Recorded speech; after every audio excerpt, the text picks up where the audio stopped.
বিনেশ ফোগাটকে নিয়ে রায় ঘোষণা ফের পিছিয়ে দিল সিএস। বিনেশ ফোগাট প্যারিস অলিম্পিক্সে মহিলাদের কুস্তির 50 কেজি বিভাগের উপজয়ী কি হবে? এই প্রশ্নের উত্তর আজও মিলল না। এই নিয়ে তৃতীয়বার পিছিয়ে গেল সিএস এর রায়দান। 16ই আগস্ট এই রায় ঘোষণা করা হবে বলে আজ জানিয়ে দেওয়া হলো।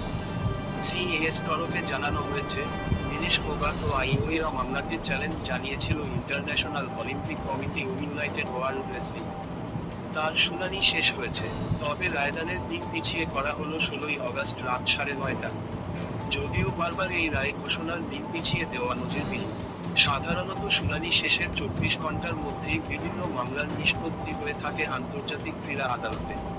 প্রথমে বলা হয়েছিল, অলিম্পিক্স শেষের আগেই প্রথমে সিদ্ধান্ত ও পরে বিস্তারিত আকারে রায় জনসমক্ষে আনা হবে। এখন দেখার নির্ধারিত সময়ে রায় ঘোষণা হয় কিনা।